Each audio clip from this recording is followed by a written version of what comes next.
Hoy buscando, indagando, intentando encontrar algún artículo que me sirviera de núcleo organizador de alguna propuesta o idea que pudiera yo expresar en el vídeo de hoy, di con uno muy interesante, cuyo título es La personalidad y la comunicación interpersonal. Luego de bajar el PDF me di cuenta que hay un sellito de Barcelona International Montessori Institute. Es largo, me encantaría leerlo todo, no sé si podré. Una de las razones que me hacen inferir dicha sospecha es que puede que me canse, puede que tenga un límite de atención, sobre todo si estoy leyendo y grabando. No tengo las pilas muy bien puestas. Vamos a leer y lo que sí pensaba, justo antes de venir, es que podría agregar un parámetro al ejercicio, ya que es largo y aunque no lo lea todo, podría hacer el experimento de leerlo velozmente hasta el punto en el cual yo pueda comprender lo que estoy leyendo. No vale hacer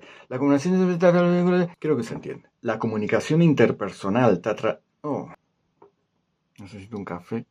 No quiero dejar de hacer estos ejercicios, quiero esforzarme, por más que no sea, por ejemplo, hoy el mejor de los ejercicios, eso ya lo vale. Leer esto era, o puede llegar a ser incluso secundario, simplemente me pareció interesante y puede despertar rincones de mi intelecto para ejercer los ejercicios, sí, para ejercer los ejercicios que ejercito ejercitándolos.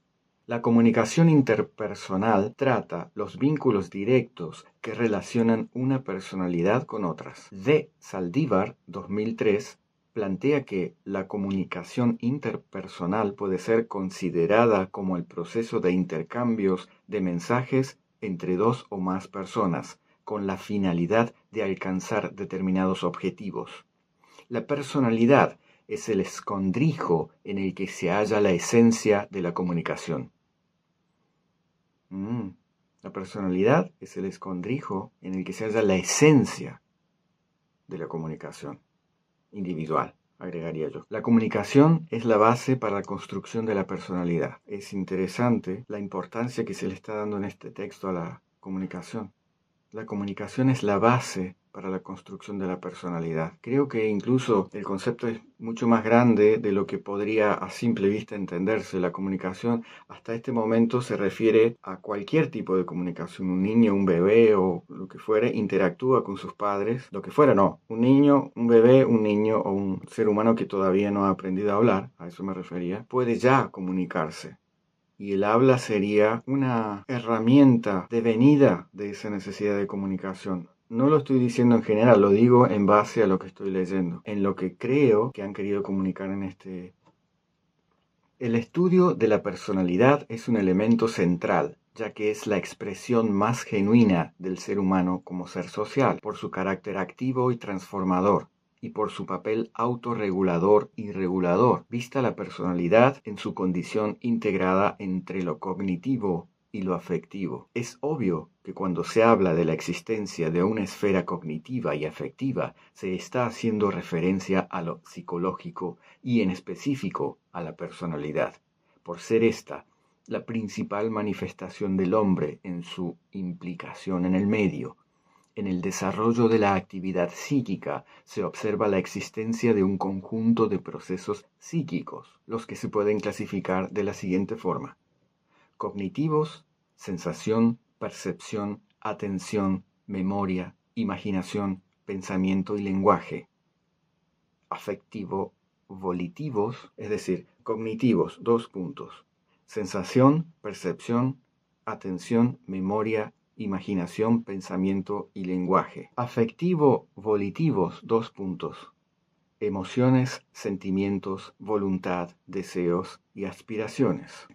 Cognitivos parecen mecanismos que vienen ya, uno compra un cuerpo humano y viene con un software que trae diferentes programas ya instalados. Las sensaciones, la percepción, la atención, la memoria, la imaginación, el pensamiento y el lenguaje. Y luego facultades adquiridas, emociones, sentimientos, voluntad. No es correcto. Emociones, sentimientos, voluntad, deseos y aspiraciones. A ver si puedo comprender mejor esto. Emociones, sentimientos, voluntad, deseos y aspiraciones. Son características devenidas de la cognición. Es decir, uno tiene, por ejemplo, una sensación que produce emociones. Lo cognitivo es la sensación y lo afectivo volitivo es la emoción. Uno tiene una percepción que es cognitiva de algo o de una situación o de una persona o de un momento, y en ese contexto aparece no es la palabra correcta, pero se presenta un sentimiento que sería lo afectivo volitivo. Lo cognitivo es la imaginación, el pensamiento y el lenguaje, de los cuales podrían aparecer deseos y aspiraciones que son afectivo-volitivos. Algo de eso es. Ojalá pudiera decirlo mejor. El estudio del hombre y su personalidad no se refiere a atomizarlo en unos procesos psicológicos que se dan en todo el ser humano, sino que estos pueden manifestarse a niveles superiores de integración con una incidencia significativa en el desarrollo exitoso de determinada actividad. Esos procesos psicológicos nunca operarían de forma independiente, sino que operarían integrados, en síntesis, con un carácter diferente como parte de una configuración cualitativamente superior. Estoy imaginando un camino que podría desembocar luego en el texto en la idea de que pueden desmembrarse condiciones de una unidad, observarlas por separado y amplificar sus cualidades positivas por medio del trabajo consciente sobre cada una de ellas. Probablemente no de manera autorreferente, ya que es difícil que uno se dé cuenta mucho más si uno es un niño, pero más potencialmente mejorable y trabajable desde el punto de vista de un tutor o profesor. El término personalidad es la expresión psicológica integrada del hombre y sus manifestaciones en las distintas actividades de la vida social y en su implicación en el medio. Esto ya lo leí. La personalidad desempeña un papel esencial, la comunicación y viceversa. Estoy confundido. La personalidad y la comunicación. Una característica esencial de la personalidad en su integridad, no obstante, se puede identificar en su estructura. Aquí hay un punto y coma, lo cual me sorprende. Nunca entiendo exactamente cuándo va un punto y coma. Intentaré comprender por qué está allí y de qué manera puede ser utilizado correctamente. Confío en que aquí así es así. Una característica esencial de la personalidad en su integridad, punto y coma, no obstante, coma, se puede identificar en su estructura, dos dimensiones, dos puntos. No lo comprendo. Sigo. Se puede identificar en su estructura dos dimensiones, dos puntos, ejecutora e inductora. La personalidad se traduce en percepciones, pensamientos, inteligencia, educación, experiencia, motivaciones, emociones, sentimientos, deseos y vivencias.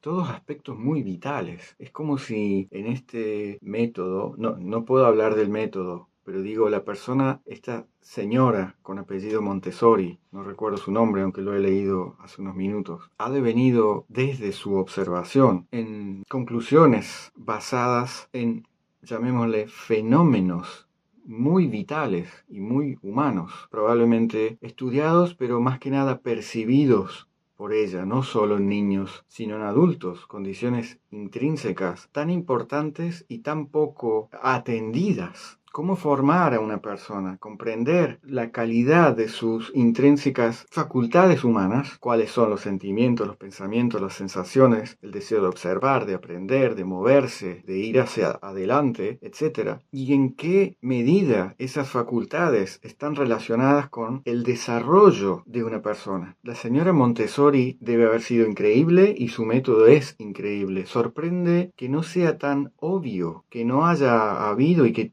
aún hoy no haya una generalidad en la arquitectura escolástica, no sé cómo llamarlo. Entre los principales enfoques actuales en el estudio de la personalidad se deben significar el carácter integral visto con un enfoque holístico, expresado en el enfoque sistémico configuracional, punto y coma. Su individualidad, el carácter reflejo, el carácter social, la unidad de lo cognitivo y lo afectivo. La búsqueda de síntesis integradoras al explicar la misma, el carácter de su individualidad. La búsqueda de síntesis integradoras al explicar la individualidad, ¿será? El carácter activo del sujeto en la construcción de la personalidad y su función reguladora y autorreguladora. El carácter activo por medio de todas esas facultades humanas. Tal es la denominación que mi escaso nivel intelectual ha podido generar para describir las sensaciones, los sentimientos, etcétera, etcétera. Estas formulaciones unidas al análisis de los niveles de regulación de la personalidad sobre la base del nivel de conciencia con que actúa el sujeto. El diálogo enriquece la personalidad, pero el monólogo es un mecanismo autorregulador de nuestra conducta, constituyen el eje de la concepción de la personalidad. Es difícil interpretar las frases que están entre paréntesis sin decir que están en paréntesis. Aquí la frase es: estas formulaciones, unidas al análisis de los niveles de regulación de la personalidad sobre la base del nivel de conciencia con que actúa el sujeto, constituyen el eje de la concepción de la personalidad. Sucede que hay un paréntesis en el medio que contiene una frase bastante larga, lo cual hace que sea dificultoso leer de una manera tal que la persona que pudiere oír lo que estoy leyendo interprete que hay un paréntesis. El modo en que creo que lo he hecho es decirlo con un tono repetitivo, largo, rápido y constante, y luego volver a la inflexión que tenía antes. Intentaré repetirlo, me sirve a mí para observar luego cómo es que lo hago, si es eficiente o no, etc. Que aunque no tenga que ver con el habla, es un lindo parámetro entender si uno puede leer de manera que el interoyente comprenda cómo está escrito lo que leo. La comunicación es un mecanismo regulador y autorregulador de la personalidad. Estas formulaciones, unidas al análisis de los niveles de regulación de la personalidad sobre la base del nivel de conciencia con que actúa el sujeto, el diálogo enriquece la personalidad, pero el monólogo es un mecanismo autorregulador de nuestra conducta, constituyen el eje de la concepción de la personalidad. En el estudio de la personalidad, existen un conjunto de formaciones motivacionales particulares que resultan de interés al evaluar los principales aspectos que orientan y sostienen la actuación de los sujetos en las diferentes actividades, tales como los intereses, los que reflejan la inclinación afectiva hacia el conocimiento de diferentes esferas de la vida social, las aspiraciones, que expresan la orientación de la personalidad en el propósito de alcanzar objetivos futuros, y dentro de estas, los ideales, como la concepción de un modelo de actuación del sujeto que incluye sus principales acciones futuras, y las intenciones manifiestas en los planes y proyectos de acción que orientan la conducta del sujeto, punto y coma, la autovaloración, que es la formación motivacional en su nivel regulador superior, en la que el sujeto valora cualidades y las orienta en función del logro de determinados objetivos. Me quedé pensando en lo del punto y coma, y mientras leía mecánicamente estaba imaginando que buscaba el significado o algún texto que explique en qué caso puede usarse el punto y coma, y con esto creo que voy a terminar el vídeo. ¿Cuándo utilizar punto y coma? Se utiliza el punto y coma para separar oraciones sintácticamente, entre paréntesis, ordenadamente, estructuralmente, independientes entre las que existe una estrecha relación semántica, entre paréntesis, de significado. Por ejemplo, de causa y efecto, o de hecho y consecuencia. Vamos a abrir otro que dice cómo se utiliza y para qué sirve. Se utiliza el punto y coma para separar oraciones sintácticas. Es lo mismo. Ejemplos. El espectáculo se tuvo que suspender, punto y coma. Les devolvieron la plata a todas las personas. Es como, y por ese motivo, Vamos a ver. Fue necesario sacar a todas las personas del lugar, punto y coma. Ya no era posible hacer algo por ellos. Claro, pues, por ese motivo, ya no era posible hacer algo por ellos.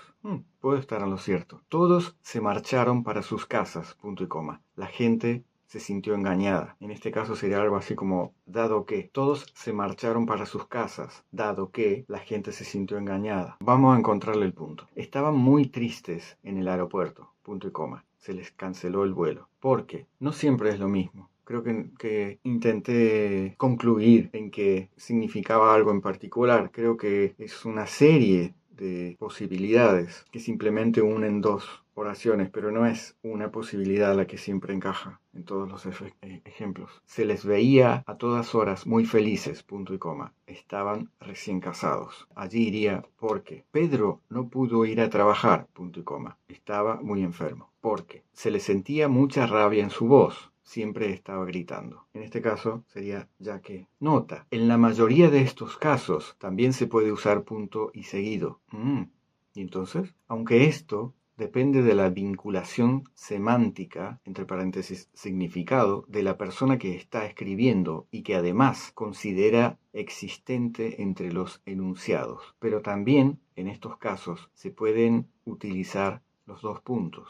Es un poco ambiguo entonces el uso. Se escribe punto y coma antes de los conectores adversativos, concesivos o consecutivos, como, y viene un ejemplo, pero, más, aunque, sin embargo, por tanto, por consiguiente, es decir, por lo tanto, se parece a las pequeñas células que yo estaba describiendo. Cuando las oraciones se comienzan, tienen cierta longitud. Yo pensaba que el punto y coma podía usarse en una situación en la cual, de hecho yo uso el punto y coma de este modo, en una situación en la cual la coma es demasiado poco, se siente como poco, y el punto es demasiado. Voy a buscar una situación en la cual yo haya escrito un punto y coma en alguna parte de mi libro y voy a analizar y voy a comparar para aprender, para darme cuenta, para concluir si en algo acierto cuando la uso yo o si está absolutamente utilizada por mi parte de manera errónea. Vengo. Una frase nada más. Coma. A ver qué pasa. Guión. Anunció Eugenio sin demasiada esperanza. Punto y coma. Ninguno se sorprendió de su frialdad. La coma para mí no hubiese funcionado. Es decir, anunció Eugenio sin demasiada esperanza, coma. Ninguno se sorprendió de su frialdad. Porque la coma, en mi percepción, tiende a usarse cuando quiere enumerarse una cantidad de objetos o de cualidades o una sucesión de palabras que vengan a amplificar lo anterior, que no serían tan necesarias, sino que están correlacionadas en tanto y en cuanto son un agregado, etc. Y tampoco un punto, porque como que un punto y aparte, son dos temáticas diferentes o al menos un comienzo lejano desde el punto de vista de la temática de lo que uno viene leyendo o escribiendo antes. Y un punto y seguido, dos frases no tan lejanas, referentes entre sí, pero no consecuentes. Y en este caso hay una consecuencia. Anunció Eugenio sin demasiada esperanza. Ninguno se sorprendió de su frialdad. La frialdad que Eugenio demuestra al no tener demasiada esperanza, por ejemplo. Está demasiado ligado como que para poner un punto, pero es demasiado poco consecutivo como para poner una coma. Evidentemente no conozco bien el uso del punto y coma porque lo que he descrito ahora, que es el modo en el cual yo la uso, no se parece en nada con lo que he leído acerca del uso correcto del punto y coma. Otro ejemplo. Aquella historia terminaría, a decir de su relato, de manera muy patética y ridícula. Martín se habría casado con ella. Aquella historia terminaría, coma, a decir de su relato, coma, de manera muy patética y ridícula, punto y coma. Martín se habría casado con ella.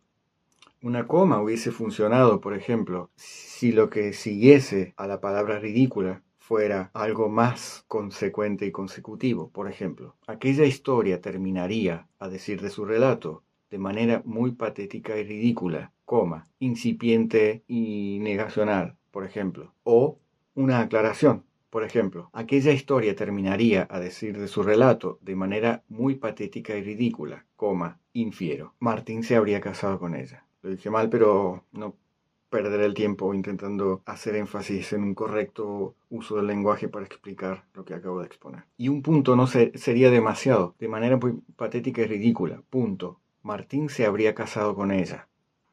Martín se habría casado con ella no es una frase completa como para ser separada o presentada luego de un punto. Es más una sensación que me produce la necesidad de usar el punto y coma. Aquella sensación en la cual una coma es demasiado poco y el punto es demasiado. Tercer ejemplo y último. Me propuse una cosa, punto y coma. El día siguiente sería mi primer encuentro con esta gente del Proyecto Lama y yo, con total firmeza, decisión y seguridad, intentaría ser Martín. Me propuse una cosa. Si yo pusiera una coma, podría usar una coma en algo así como me propuse una cosa, coma, una decisión, coma, un cometido, y continuaría. Y si fuese un punto, entonces me propuse una cosa, estaría determinado como un... No es una frase suficiente, me propuse una cosa, punto. No, es demasiado. Sin embargo, me propuse una cosa, coma. El día siguiente sería mi primer encuentro, es demasiado poco. Me propuse una cosa, punto y coma. El día siguiente sería mi primer encuentro con esta gente del Proyecto Lama y yo bla bla bla bla bla bla. En fin, mi entendimiento erróneo del punto y coma está dado por la equivocada percepción, entre paréntesis, por falta de formación académica o lo que fuere, como la necesidad de una inflexión gramatical que supere la coma, pero que se presente con una jerarquía menor al punto. Lo he dicho mal, lo he intentado. No obstante, creo acertar al concluir en el hecho de que no está bien usada. Me da pena porque me gusta usarla así. No me serviría allí un punto, tampoco me serviría una coma. ¿Qué hago?